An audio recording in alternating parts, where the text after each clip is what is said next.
Eu sou Júnior Castro e trago informações preciosas para você que ama o conhecimento bíblico, sempre utilizando o método de entendimento judaico, que é a forma original de compreensão das Escrituras. Neste vídeo eu quero falar com você sobre o início da igreja cristã, quem deu origem a este movimento. Fica comigo até o final.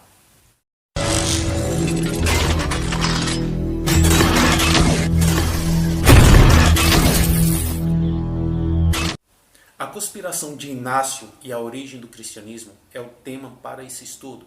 Muitos se enganam em pensar que Constantino foi o principal responsável pela corrupção e gentilização do cristianismo.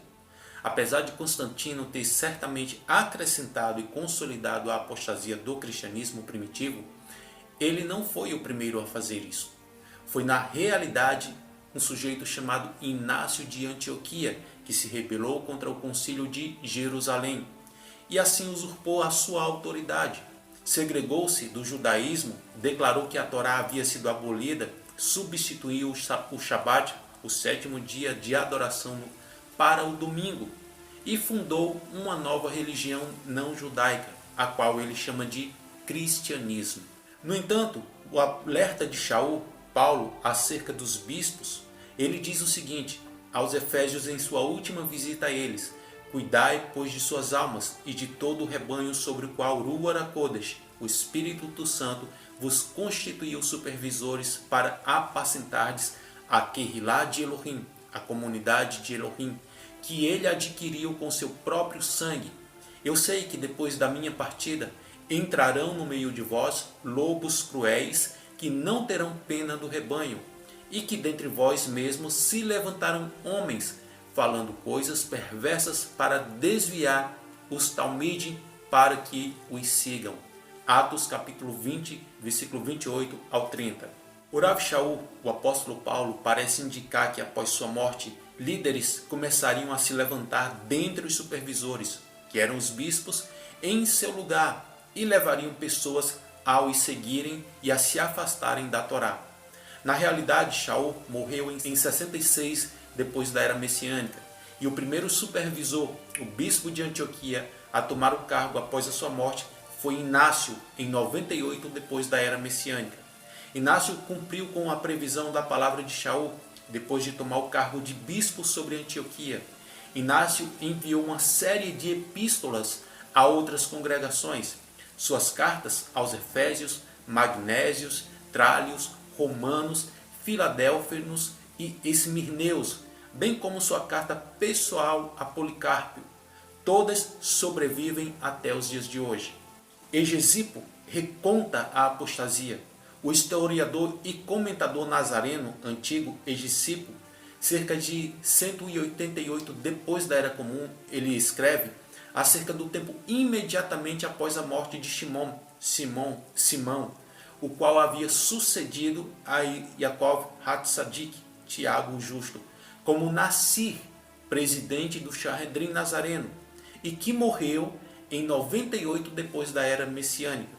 Até aquele período de 98 depois da Era Messiânica, a Assembleia havia permanecido como uma virgem pura e incorrompida, pois se havia qualquer pessoa disposta a alterar a regra completa da proclamação da salvação, eles ainda vagavam em um lugar obscuro, oculto ou outro qualquer lugar. Mas quando o bando sagrado de emissários havia de várias formas findado suas vidas e a geração dos homens haviam sido confiadas a ouvir a sabedoria inspirada com seus próprios ouvidos, passou então a confederação do erro da iniquidade, tomou a seção através da infidelidade dos falsos mestres, que vendo que nenhum dos emissários ainda sobrevivia, levantaram suas cabeças para se opor à proclamação da verdade, proclamando algo falsamente chamado de conhecimento.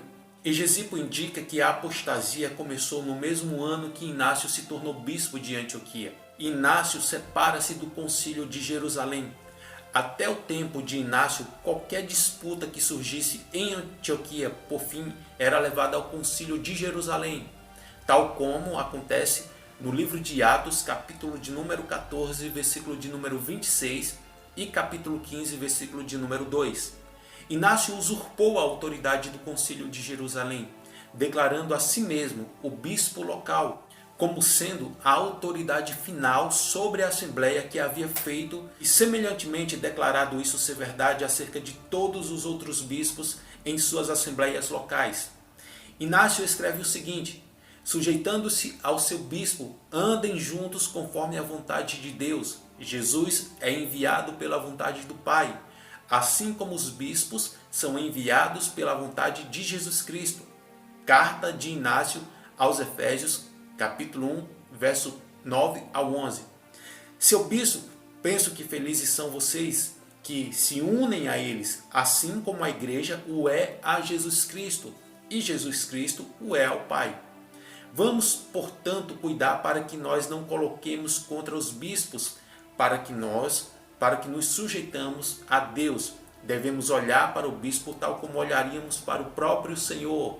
Carta de Inácio aos Efésios, capítulo 2, verso do 1 ao 4. E ainda outra carta: obedeça aos seus bispos. Carta de Inácio aos Magnésios, capítulo 1, versículo 7. E todas as demais cartas de Inácio, todas as suas heresias contidas nessas cartas, você pode buscar, fazer uma pesquisa aí na internet e você vai ver a quantidade de cartas hereges que Inácio coloca ali a sua assinatura.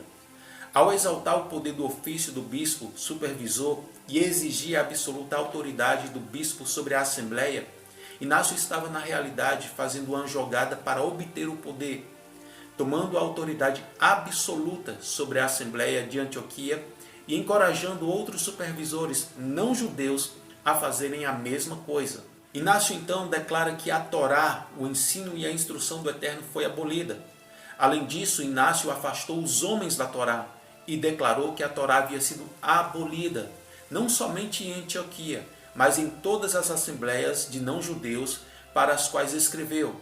Ele diz: não sejam enganados por doutrinas estranhas, nem por fábulas antigas e sem valor, pois se continuarmos a viver conforme a lei judaica, estamos confessando que não recebemos a graça. Carta de Inácio aos Magnésios, capítulo 3, verso 1. Mas se alguém pregar a lei judaica a vocês, não lhe deis ouvidos. Cartas de Inácio aos Filipenses 2 e 6. Inácio substituiu o Shabat pela adoração dominical. E agora vocês sabem de onde vem essa aversão dos cristãos pelos judeus. Foi Inácio quem primeiro substituiu o Shabat do sétimo dia pela adoração dominical, escrevendo o seguinte: não mais observem os Shabatotes, os sábados, mas observem o dia do Senhor, no qual também a nossa vida floresce, ele através da sua morte. Carta de Inácio aos Magnésios, capítulo 3, verso 3. Inácio dá um nome à sua nova religião, tendo usurpado a autoridade de Jerusalém e declarando a Torá abolida e substituindo o Shabat pelo domingo. Inácio criou uma nova religião. Inácio então cunha um novo termo, nunca antes utilizado, para essa nova religião que ele chama de cristianismo, a qual ele mesmo deixa claro que é distinta do judaísmo. E ele escreve: vamos, portanto, aprender a viver conforme as regras do cristianismo, pois quem quer que seja chamado por qualquer outro nome, além desse, esse não é de Deus. É absurdo nomear Jesus Cristo e judaizar, pois a religião cristã não abraçou a judaica, mas a judaica abraçou a cristã. Carta de Inácio aos Magnésios, capítulo 3, verso 8 a 11. A conclusão de tudo isso é que, ao final do primeiro século, Inácio de Antioquia havia cumprido o alerta de Shaul. Ele abandonou o judaísmo nazareno e fundou uma nova religião, a qual chamou de cristianismo. Uma religião que rejeitou a Torá e substituiu o Shabat do sétimo dia pela adoração dominical. Santo Inácio, como é conhecido, promoveu todas essas heresias que nós conhecemos hoje.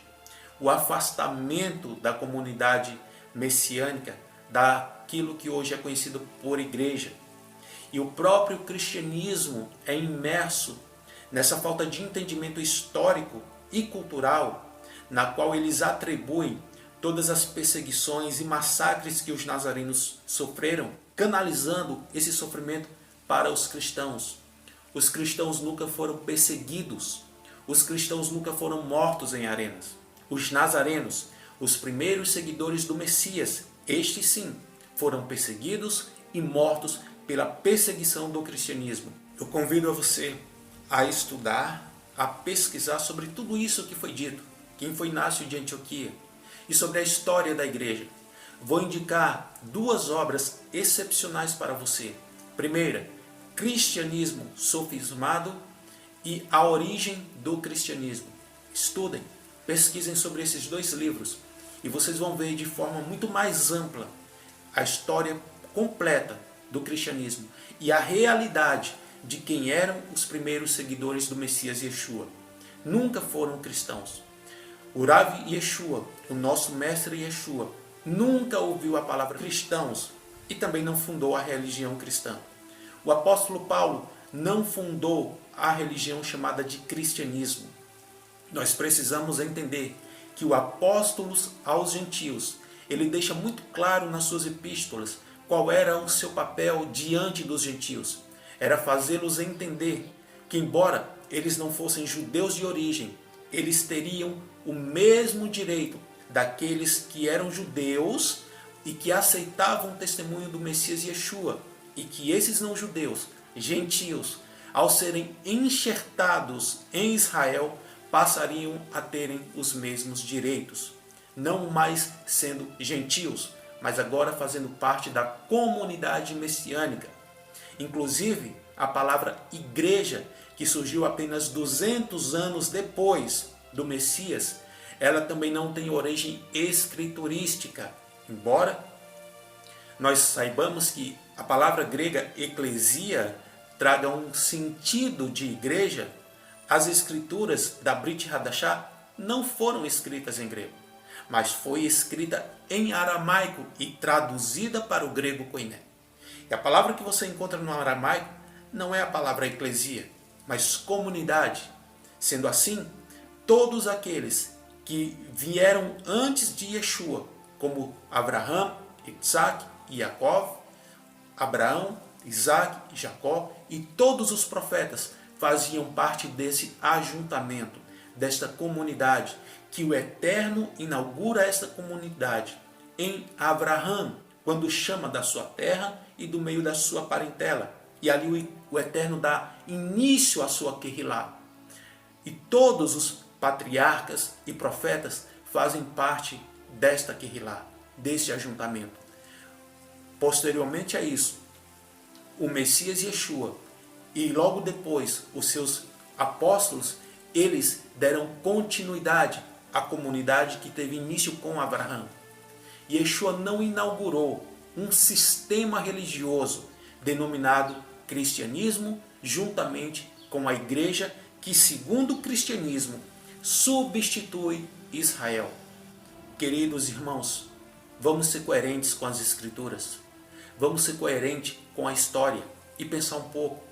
Se eu faço parte de uma denominação, se eu faço parte de um sistema, de uma nova religião que surge para contrapor a religião judaica, a única religião monoteísta que havia, como nós podemos dizer que pensamos diferente, mas ainda nos denominamos cristãos?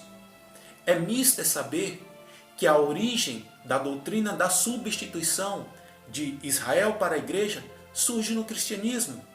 Então, você pensar diferente do sistema, você não pode se denominar cristão, porque essa gama de pensamentos discrepantes do pensamento judaico é de origem cristã.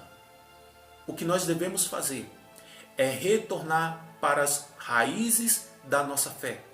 E quando eu falo para o retorno às origens da nossa fé, eu não falo em absoluto de retornar para uma religião, para um segmento religioso, mas falo exatamente para voltarmos às práticas dos primeiros seguidores de Yeshua, os nazarenos, aqueles que obedeciam à Torá e guardavam o testemunho de Yeshua HaMashiach.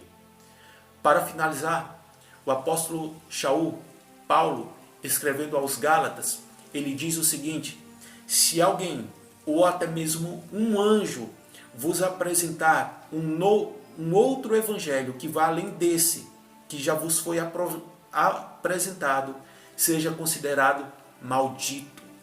E este novo evangelho foi apresentado.